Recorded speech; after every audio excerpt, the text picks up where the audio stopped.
श्री दरबार।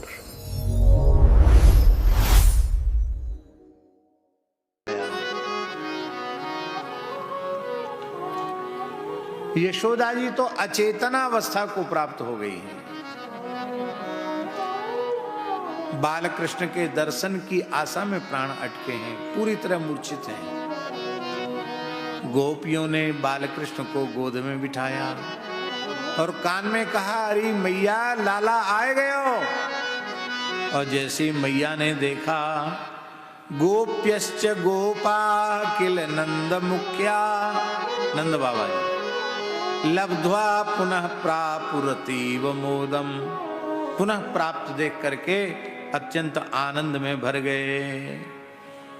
और उस समय जो नंद बाबा ने वाक्य कहा है, ये 31वां श्लोक इस पूरे अध्याय का, 7वें अध्याय का ये प्राण है। ये श्लोक साधकों के लिए बहुत उपयोगी है। और इस श्लोक के 2 चरण तो अत्यधिक उपयोगी हैं। पूरा श्लोक ना भी हो तो केवल 2 चरण घर घर में लिखा दिए जाएं, जिसमें बारंबार घर में प्रवेश करते समय, आते जाते समय उस पवित्र वाक्य पर दृष्टि पड़ती रहे, जिससे उस पवित्र भाव के संस्कार हमारे चित्त पर जम जाएंगे। आप लोग कहेंगे ऐसा कौन सा वाक्य नंद बाबा ने कहा? अरे जी, इस वाक्य को यदि हम लोग अपने जीवन का मंत्र बना लें तो साधुता बच जाएगी, ये भेष की लाज रह जाएगी। नहीं तो देखने में ही केवल साधु रहे आएंगे और बाहर कुछ भी नहीं रहेगा।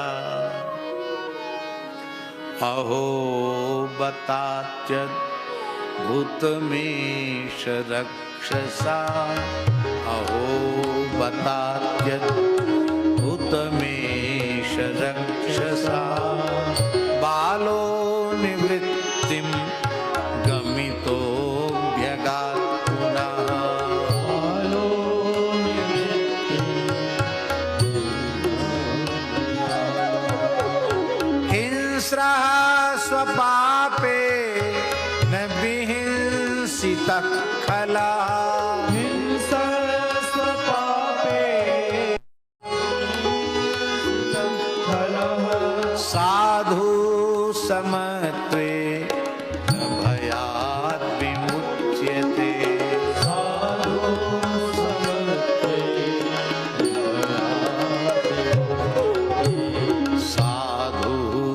समत्वे न भयात् विमुच्यते, साधु समत्वे न भयात्, साधु समत्वे न भयात् विमुच्यते, साधु समत्वे न भयात् विमुच्यते। नंद बाबा ने कहा, देखो भैया ब्रजवासियों, या बालक को जब सो प्राकट्य भयो है, जन्म भयो है, तब सो लेके अब तक या पे बड़े बड़े मृत्यु संकट आए, मृत्यु जैसे संकट या बालक पे आए। बड़े बड़े असुर यहां आए, कंस के भेजे भये, और बिन ने अपनी पूरी शक्ति लगाए के लाला को समाप्त करवे को प्रयत्न कियो, पर वे सफल ना है सके। जो लालाए मारवे आए, वे खुद ही मर गए।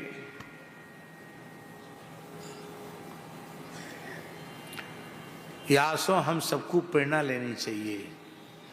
ब्रजवासी बोले, बाबा कहाँ प्रेरणा लेनी चाहिए? अब ये श्री नंद बाबा की साधुता है।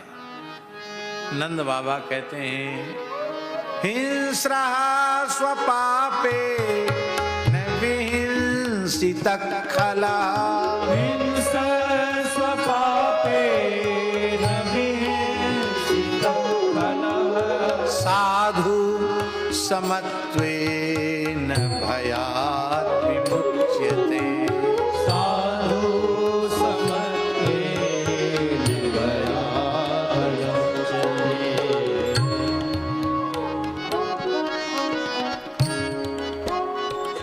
हिंसक अपनी हिंसा के पाप से समाप्त हो जाता है।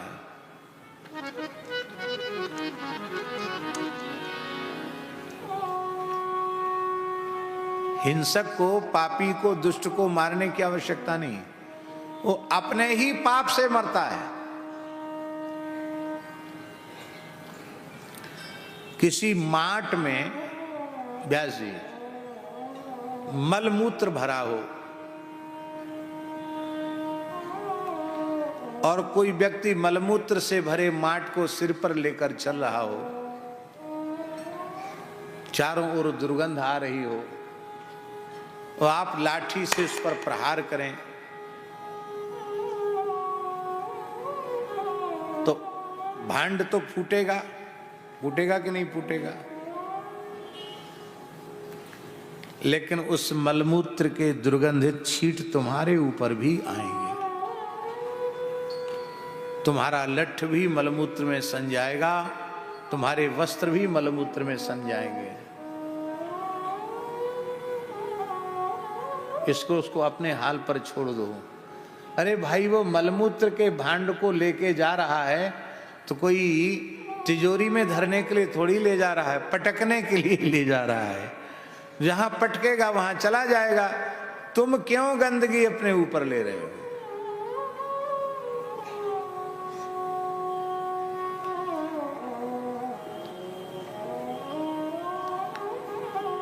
श्री वृंदावन बिहारी लाल की जय।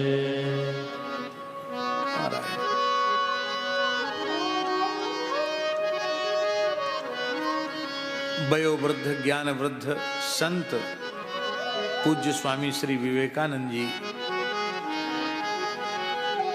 कृपा पूर्वक पधारे हैं। विराजे विराजे।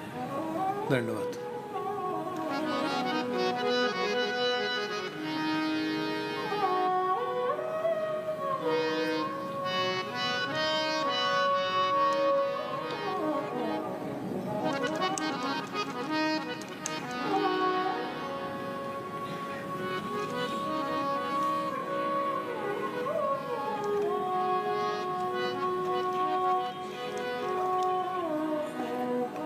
दुष्ट ने व्यासी दुष्ट ने अपनी दुष्टता नहीं छोड़ी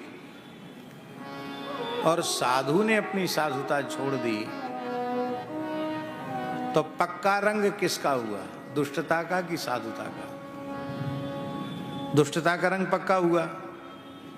अब सही सही बात बताओ, दुष्टता का रंग पक्का होना चाहिए कि साधुता का रंग?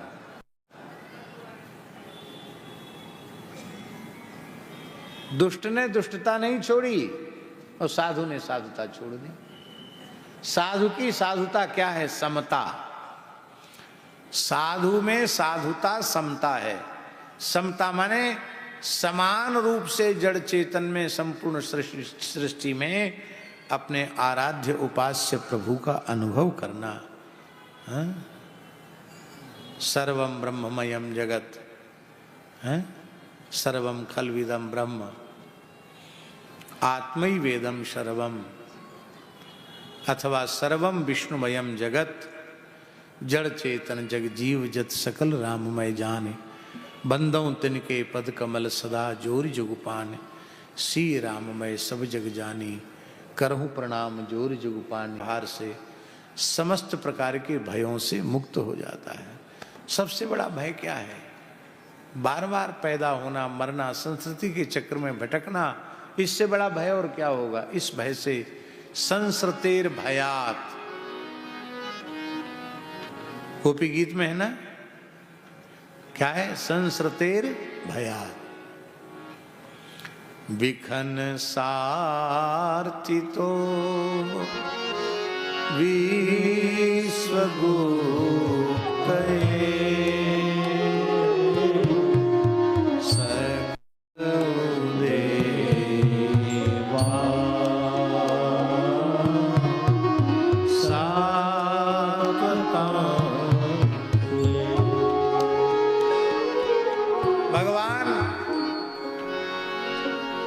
संस्कृति के भय से बचा लेते हैं। बहुत से लोग कहते हैं कि दुष्टों के साथ तो दुष्टता करनी पड़ती है। क्यों? दुष्ट और सज्जन एक साथ रह ही नहीं सकते। बरभलवास नरक हरताता, दुष्ट संगजन देव विधाता। अब हम एक बात आपसे पूछ रहे हैं, भगवान कहते दुष्टों के बीच में भी आप सज्जन बन के रह सकते हो। कैसे? परम साधक श्री विभीषण जी के विचार सुनिए। सुनहु पवन सुतरनी हमारी, सुनहु पवन सुतरनी हमारी,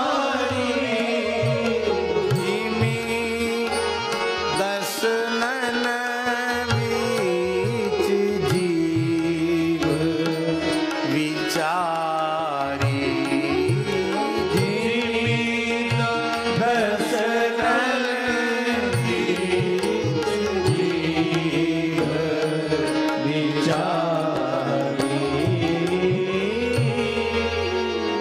और एक विशेष बात है व्यास जी, संख्या सज्जनों की बहुत कम होती है, सदा से ही कम रही है। संख्या में दुष्ट ही ज्यादा होते हैं, सज्जन बहुत कम होते हैं। पूरे जोधपुर की जनसंख्या कितनी होगी? 10-12 लाख तो होंगे कम से कम। कितना है महाराज जी? 3 लाख, 20 लाख हैं, 35 लाख। चलो, अधिकस्य अधिकम फलम।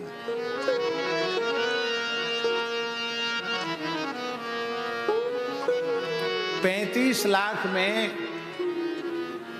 यदि सज्जन पुरुष खोजोगे तो इतने ही मिलेंगे जितने पंडाल में बैठे हैं।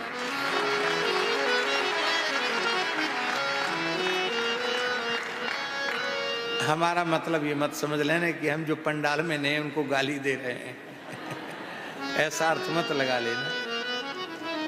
लेकिन एक बात की बात है, इतनी सुंदर कथा हो रही है, सत्संग हो रहा है, इतना रसमय उत्सव हो रहा है, ये सब संत बहुत व्यस्त हैं। अभी एक दिन मैंने ऐसा कहा स्वामी शुद्धानंद जी से, मैंने कहा स्वामी जी पहले हम सोचते थे कि गृहस्थी बड़े झंझट में है और साधुओं को तो बड़ी मौज है, खाओ और सो, लेकिन अब तो हमको लगता है खाने सोने की भी फुर्सत खत्म हो गई। तो इतनी व्यस्तता तो गृहस्थियों के जीवन में नहीं है जितनी व्यस्तता हम लोगों के जीवन में हो गई। पूज्य बक्सर वाले मामा जी से किसी ने पूछा, मामा जी आप कहाँ रहते हैं? तो मामा जी कभी विनोद भी बहुत अच्छा करते थे। बोले सुबह कहीं, शाम कहीं, दिन कहीं, रात कहीं, कभी ट्रेन में, कभी प्लेन में, कभी बस में, इससे कोई समय बच गया तो व्यास गद्दी पर। ये हमारा पता है। और वस्तुतः वो भी ऐसे ही घूमते ही रहते थे। एक जगह कहाँ है, कहने को हम कहते हैं कि हम वहां रहते हैं, लेकिन कहाँ रहते हैं वहां? भगवान ने सेवा ऐसी दे रखी। तो इतने लोग, हम ये नहीं कहते कि जो नहीं आए हैं वो सज्जन नहीं है, क्योंकि आजकल तो लोग अपने घर बैठ के भी YouTube के माध्यम से सुन लेते हैं, वो हम नहीं कह रहे हैं। लेकिन भैया प्रत्यक्ष बैठकर श्रवण का जो सुख है वो मशीन से, यंत्र के माध्यम से सुनने का वो सुख नहीं हो सकता है। जो सामने बैठ कर के सुनने का आनंद है वो एक अलग ही है। फोन में हमको कई बार लोग पूज्य स्वामी अखंडानंद जी महाराज की कथा, पूज्य करपात्री जी की कथा और श्री बक्सर वाले मामा जी की कथा लगा देते हैं, कभी स्वामी जी का प्रवचन भी लगा देते हैं, और उसी समय फोन आ गया। अब वो कोई जरूरी फोन आ गया, जरूरी फोन को मतलब किसी महापुरुष का फोन आ गया। अब एक तो वो कट गई, घंटी बजती, वो कथा कट गई। वो कथा कटने के बाद उन्होंने फिर फोन कर दिया, फिर कोई व्यक्ति मिलने आ गए, फिर कोई प्रपंच हो गया। तो कथा में विक्षेप बहुत है, पर यहाँ आकर कथा सुनने बैठ गए तो अब कोई विक्षेप नहीं है, हैं? सज्जनों की संख्या कम होती है, दुष्टों की संख्या अधिक होती है, पर फिर भी सज्जन पुरुष दुष्टों के बीच में अपना निर्वाह कर लेते हैं। कैसे? जैसे जिह्वा दांतों के बीच में निर्वाह करती है। अच्छा एक बात बताओ, मुख में जिह्वा पहले आई कि दांत?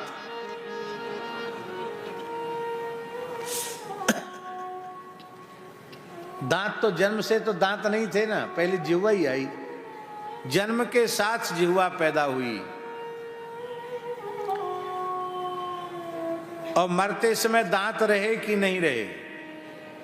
अब असमय में मर गया हो तब तो दांत रहेंगे, और नहीं पूरा बूढ़ा हो के मरे तो मुंह में दांत नहीं रहते।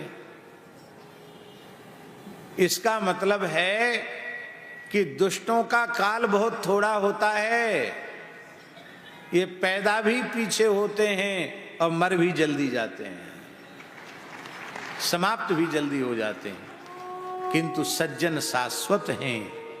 ये जब से सृष्टि चली है और जब तक सृष्टि की परंपरा रहेगी, साधु पुरुष सज्जन पुरुष इस धरती पर अवश्य रहेंगे, क्योंकि धरती का अस्तित्व ही साधु पुरुषों के कारण है। साधु पुरुष न हो तो धरती का अस्तित्व कैसे होगा? महाराज जी, जिस कुल में कोई संत नहीं होगा, आगे चलकर वह कुल नष्ट हो जाएगा। जिस गांव में कोई संत नहीं होगा, आगे चलकर वह गांव भी नष्ट हो जाएगा। कब नष्ट हो जाएगा हम नहीं कह सकते, पर नष्ट हो जाएगा। जिस जनपद में कोई संत नहीं होगा, वो जनपद भी नष्ट हो जाएगा। जिस प्रांत में कोई संत नहीं होगा, वो प्रांत भी नष्ट हो जाएगा। जिस देश में कोई संत नहीं होगा, वह देश नष्ट हो जाएगा। और जिस दिन धरती पर संत नहीं होगा, ये धरती ही नष्ट हो जाएगी। सज्जनों के कारण, साधु पुरुषों के कारण, हरि भक्तों के कारण इस जगत का अस्तित्व है। इसलिए साधुओं में कहावत प्रसिद्ध है, आग लगी आकाश में।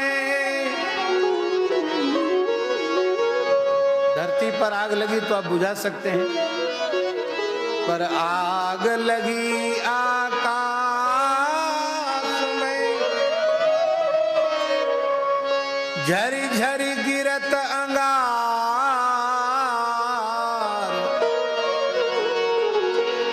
संत न होते जगत में, तो जरी जातो संसार।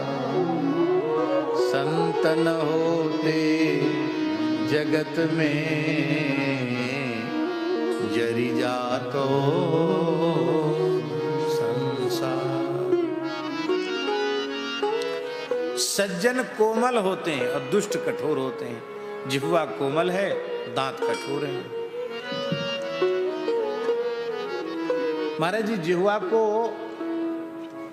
सब इंद्रियों में हड्डी है, कोई न कोई अस्थि है। कान में भी हड्डी है, यहाँ ये आंख में भी उपास्थि है, गोलक में नहीं, लेकिन यहाँ ये हड्डी है। देखो यहाँ दबाने से पता चलेगा, ये हड्डी है, ये हड्डी। केवल एक जिह्वा ऐसी इंद्रिय है जिसमें हड्डी नहीं है, क्योंकि हड्डी होती तो जिह्वा में कठोरता आती। ठाकुर जी, इसका मतलब ठाकुर जी हम सबको संदेश दे रहे हैं कि हमने कठोर बोलने के लिए जीभ बनाई ही नहीं है, हैं?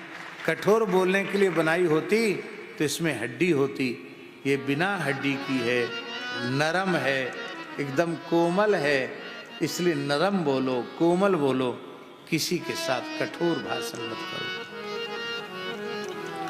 बहुत से लोग कहते हैं कभी कभी बुद्धि खराब होती है तो हम भी कह देते हैं मैं कटु सत्य कहने जा रहा हूं। बात तो आपको कड़वी लगेगी लेकिन हम कहेंगे जरूर, ऐसा कई बार वक्ता लोग कह देते हैं।